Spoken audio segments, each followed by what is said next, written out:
You ever wake up and realize someone just lit a match under everything you love? Because that's exactly how my day started. The day Brenda Kilpatrick torched my great-grandfather's barn. The barn wasn't just old wood and rusty hinges, you know? That thing had survived Iowa winters, the farm crisis, even the tornado of '77. But Brenda, in all her HOA glory, thought she'd get rid of what she called an eyesore and bump up her precious property values.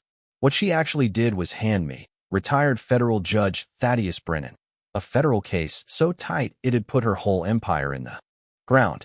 Yeah, she had no idea the man she was messing with used to send county commissioners to prison before breakfast.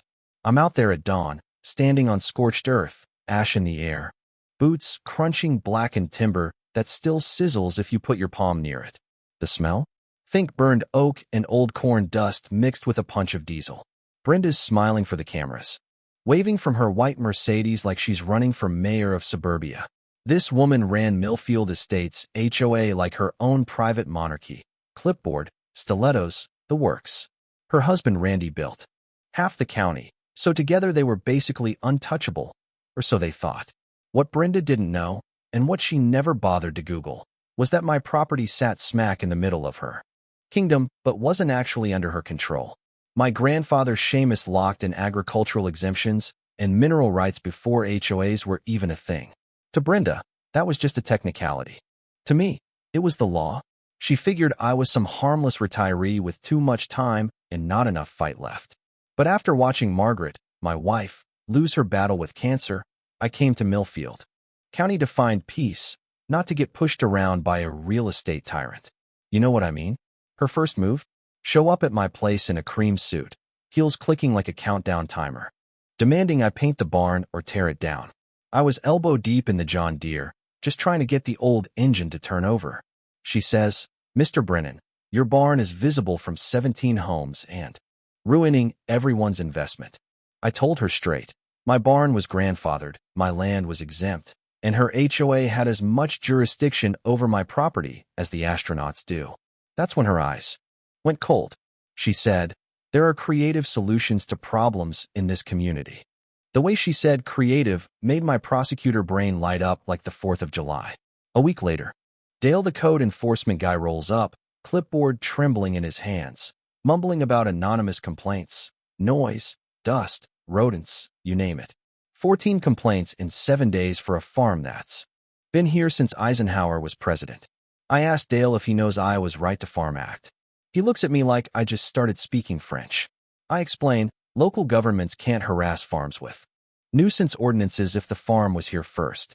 Poor guy looked ready to pee himself, but at least he had the sense to start documenting real farm life instead of Brenda's fantasy violations. You ever meet someone so drunk on power they start believing their own lies? That was Brenda. Next, I get hit with a lawsuit claiming my barn is a danger to public safety and the emotional well-being of every homeowner in sight. They actually accused me of running a terrorist concealment operation in a barn full of old corn husks. No joke. The law firm on the letterhead was the kind that charges $1,000 an hour just to breathe.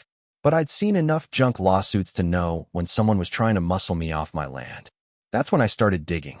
Shell companies, shady deeds, and sure enough, every patch of farmland for 2 miles had been quietly bought up by Kilpatrick Development. My place was the last holdout. Time to call in reinforcements. My old clerk Michael Chun, now a pitbull civil rights attorney in Chicago, filed a motion that made Brenda's lawyers sweat through their suits. Federal counterclaims, civil rights violations, the whole kitchen sink. The moment I looped in the feds, things got wild. Agent Kowalski called. Turns out my barn burning was just one piece of a multi-county land fraud investigation. But the twist? Turns out half the neighborhood hated Brenda too.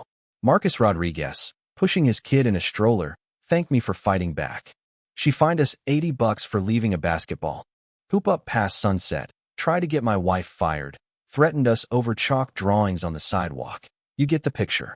Soon, I had neighbors lining up to tell their stories. The deeper I dug, the uglier it got. Retaliation, threats, even targeting veterans and single moms. Brenda's empire ran on fear and fines. Then came the sabotage. Power went out on my property 4 nights in a row. Water pressure dropped to a trickle, Every neighbor had water except me. I caught Brenda's Mercedes on my security cam, slow rolling past at 2 a.m. Next day, a concerned neighbor sent a letter to the paper calling me a domestic terrorist. Funny thing about being a federal judge for 27 years, you learn to keep receipts. Every complaint, every threat, every piece of evidence went into a file that got thicker by the hour. Then it happened. At 3:17 a.m., I woke to the orange glow of my grandfather's barn burning down. I watched 70 years of history turn to smoke while the fire truck struggled through the mud.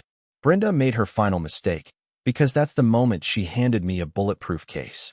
I called Agent Kowalski, Michael Chun, and Judge Morrison, my old property law colleague. While the fire was still smoldering, I uncovered the smoking gun, a hidden HOA clause that let Brenda buy non-conforming properties at 60% of value. The harassment wasn't random, it was a shakedown. By the time the feds rolled up, my dining room looked like a command center. Evidence boxes, files, coffee everywhere.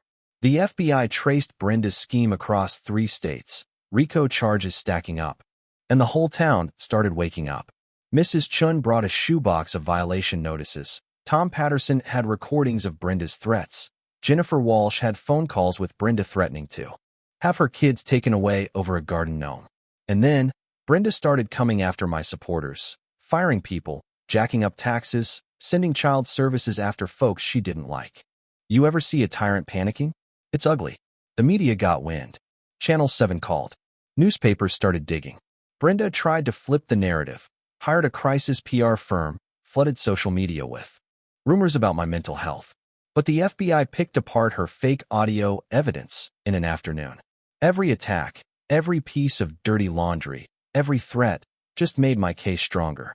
When she tried to have me committed as a danger to the community, it was her own people who flipped, sheriff's deputies, inspectors, even the judge's nephew signed off on the order. But Agent Kowalski's team caught it all on tape. Conspiracy, witness intimidation, you name it. The case was airtight. Then came the showdown. The monthly HOA meeting, standing room only, news cameras. Everywhere. Brenda strutted in, navy Armani suit, the whole Queen Bee routine. Before she could start her speech, I stood up in the back with my grandfather's charred hammer in a clear bag. Name's Thaddeus Brennan. 3 months ago, Brenda started a campaign to force me off my land. What she didn't know? She was building a federal case against herself. I played her own voice on the loudspeaker, offering to make my problems disappear for a quick sale. The crowd exploded. Agent Kowalski stepped up and cuffed Brenda for conspiracy, mail fraud, wire fraud, bribery, the works. As she was led away, the community center erupted, years of fear finally breaking like a storm. 6 months later, I stood where the barn once was, watching volunteers raise new beams under the sunrise. Brenda got 12 years in federal prison. Her restitution checks rebuilt the community, funded scholarships, and put Millfield County on the map for the right reasons this time. The new HOA, led by Marcus, actually served the people. My old barn became a legal clinic for other families fighting HOA bullies. Funny thing, when you stand up to a predator, sometimes the whole herd learns how to fight. So yeah, justice got served, and then some. But you know what? This stuff never really ends. My phone buzzes every week with a new story, another Brenda, another fight, another community that needs a nudge to stand tall. If you've got your own HOA nightmare, drop it in the comments. Someone out there needs to hear it. And hit subscribe, because next week I'm telling you how a Gold Star mother brought down a crooked mayor who tried to steal a veterans memorial. Some battles are worth fighting, no matter how long they last.